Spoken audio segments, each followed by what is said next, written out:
आप लोगों में से बहुत सारे लोगों ने पूछा था कि एडमिशन प्रोसेस कैसे होता है एमबीबीएस में। तो आपने नीट का एग्ज़ाम दिला लिया, आपको आपका मेरिट पता चल गया, मेरिट लिस्ट आने के बाद आपको पता चल गया कि आपका रैंक लग चुका है। फिर आप एमसीसीआई का वेबसाइट खोलेंगे, उसमें आपको एक कॉलेज अलॉट होगा।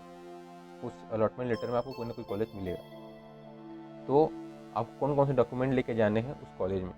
तो 10th का मार्कशीट, 12th का marksheet, marriage certificate, transfer certificate, character certificate, allotment letter जो आपको एमसीसीआई की वेबसाइट से मिला होगा, नीट स्कोर कार्ड कि जब आपने अपना स्कोर देखा होगा नीट का, उस समय जब स्कोर कार्ड आपको मिला होगा उसका प्रिंट आउट, पासिंग सर्टिफिकेट। ये है ऑल इंडिया कोटा के लिए या फिर सेंट्रल कोटा के लिए ये सभी डॉक्यूमेंट्स लगते हैं।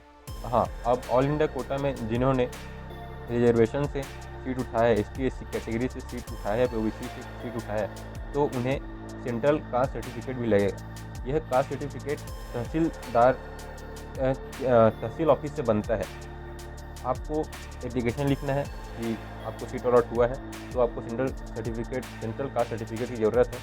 इस सर्टिफिकेट की वैलिडिटी होती है 3 मंथ और ये 1-2 दिन में बन जाता है। इसके बाद आते हैं जिन्होंने स्टेट कोटा से सीट उठाया हुआ हो, उनको कौन कौन सर्टिफिकेट लगेंगे। तो पहले लिस्ट ए लिस्ट जो थी वो पूरी लगेगी। इसके साथ साथ आपको लगेगा रेजिडेंस सर्टिफिकेट, मतलब कि निवास प्रमाण पत्र उस स्टेट का। और इसमें यह है कि अगर किसी के पास एक से ज़्यादा स्टेट के सर्टिफिकेट होंगे तो वो सिर्फ एक ही स्टेट के सर्टिफिकेट यूज़ कर सकता है। इसके साथ साथ आपको ले जाने होंगे 5 फ़ोटो, पासपोर्ट साइज फ़ोटोग्राफ, जिसे आपने अपने नीट रजिस्ट्रेशन के टाइम पे अपलोड किया होगा, आधार कार्ड का फ़ोटो कॉपी और जितने भी डॉक्यूमेंट्स हैं सभी डॉक्यूमेंट्स के 2-2 फ़ोटो कॉपी आप अपने साथ ज़रूर ले जाएं। हाँ, अब थोड़ा सा जान लेते हैं हम इसमें। जब आप कास्ट सर्टिफिकेट बनवाएंगे तो आपको इनकम सर्टिफिकेट भी बनवाना पड़ेगा। ओबीसी वालों के लिए, जनरल वालों को इनकम सर्टिफिकेट नहीं लगता, एसटी एससी वालों को इनकम सर्टिफिकेट नहीं लगता, ओबीसी वालों को इनकम सर्टिफिकेट लगता है। ये इनकम सर्टिफिकेट का मतलब होता है कि जो फॉर्म 16 होता है, मतलब इनकम टैक्स रिटर्न का, वही होता है आपके इनकम सर्टिफिकेट का कि आपने एक साल में कितने पैसे कमाए। इसमें होता है कि पिछले 3 साल के इनकम सर्टिफिकेट ले जाने होते हैं, लेकिन 1 साल का भी वैलिड हो जाता है अगर आपका पिछले 3 साल का ना हो तो अगर किन्हीं के पेरेंट्स का जो कि गवर्नमेंट एम्प्लॉय नहीं है, उनका इनकम 8 लाख से ऊपर है, तो वो आ जाएंगे creamy layer, OBC creamy layer में। और जिनके पेरेंट्स गवर्नमेंट एम्प्लॉय नहीं है और इनका इनकम अगर 8 लाख से कम है पर एनम, तो वो आ जाएंगे नॉन क्रीमी लेयर में। मैं ये गवर्नमेंट एम्प्लॉय क्यों बोल रहा हूँ, क्योंकि अगर किन्हीं के पेरेंट्स ने गवर्नमेंट सर्विस में एज अ बी ग्रेड या सी ग्रेड, मतलब ऑफिसर पोस्ट ना हो करके वर्कर पोस्ट में गवर्नमेंट जॉब ज्वाइन किया हो, वो गवर्नमेंट एम्प्लॉय हो, तो उनका इनकम अगर 8 लाख से ऊपर भी है, फिर भी वो आएंगे नॉन क्रीमी लेयर में।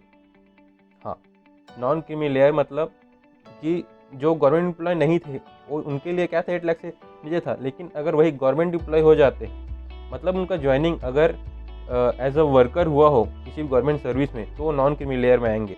लेकिन अगर उनका एज ऑफिसर पोस्ट में उनका गवर्नमेंट में ज्वाइनिंग हुआ हो किसी भी गवर्नमेंट पोस्ट में, तो आ जाएंगे क्रीमी लेयर में।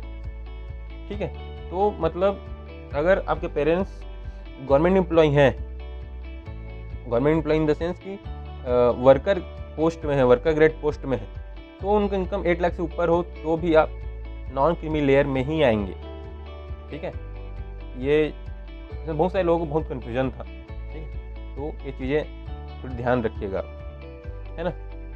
उसके बाद अब आपको जाएंगे अपने कॉलेज, जो भी आपको अलॉट हुआ होगा, तो अब जब अपना डॉक्यूमेंट दिखाएंगे, अलॉटमेंट लेटर दिखाएंगे, तो आपको एक मिलेगा फाइल। उस फाइल में बहुत सारे एफिडेविट्स होंगे। बहुत सारे एफिडेविट्स होते हैं कि आप रैगिंग नहीं करेंगे, आप कॉलेज को छोड़ेंगे नहीं 4 सालों के उसमें, आप कॉलेज ख़त्म होने के बाद 2 साल का गवर्नमेंट रूरल सर्विस देंगे, और भी बहुत सारे एफिडेविट। तो ये सभी एफिडेविट्स के सैंपल होते हैं। ये आपको जाकर बनाया है नोटरी ऑफिस में, अभी किसी भी नोटरी के पास। हर जिस भी जिले मेडिकल कॉलेज होता है उसके पास वाले नोटरी को पता होता है कि एफिडेविट को कैसे लिखना होता है, तो आपका काम बहुत जल्दी हो जाएगा। तो आपको सभी एफिडेविट्स बनवा लेने हैं। उसके बाद मिलेगा आपको एक फीस सर्टिफिकेट, मतलब उस कॉलेज, जो भी आप कॉलेज ज्वाइन कर रहे हैं उसमें उसका पूरा डिटेल रहेगा कि इतना मतलब तहसीम से का है कि आपको 40,000 देना है, फिर 10,000 देना है। 40,000 आपका जो कॉलेज फीस है उसका, और 10,000 और भी अदर्स का बहुत सारा जो है, तो इतना लगेगा।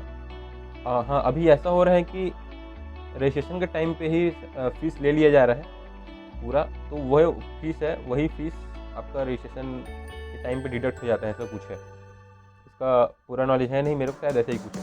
हाँ, फिर आप जब ये सब जाके वापस जमा करेंगे, एफिडेविट बना करके अपने सही मार्कशीट, इस ओरिजिनल कॉपी और उसके फ़ोटो कॉपी, एक फ़ोटो कॉपी और फ़ोटो, ये सब जब आप जा करके एडमिशन ऑफिस में जा करके जमा करेंगे, या फिर जहाँ भी एडमिशन हो रहा हो उस जगह में जाकर जमा करेंगे, तो आपको मिलेगा एक एडमिशन लेटर कि आपका फाइनली एडमिशन हो चुका है, और आपको मिलेगा आपका रोल नंबर, इनरोलमेंट नंबर, जो भी वहाँ से कॉलेज से कि आपका एडमिशन हो चुका है। तो बस इतना सही सिंपल सा प्रोसेस है MBBS में एडमिशन का। और इसके बाद आपको फिर जब भी आपके कॉलेज से कॉल आएगा तो आपको अपने कॉलेज में जाना है, फिर MBBS लाइफ पढ़ाई शुरू करनी है और फिर इसको एंजॉय करना है। तो इतना ही था। आप लोगों को और भी कुछ क्वेरी हो तो हमें ज़रूर बताएं, हम उसको जल्द से जल्द आपको आंसर देने का ट्राई करेंगे। Thank you. और अगर आपको ये लगा हो कि इन्फॉर्मेशन नहीं है तो अपने दोस्तों के साथ शेयर ज़रूर करना।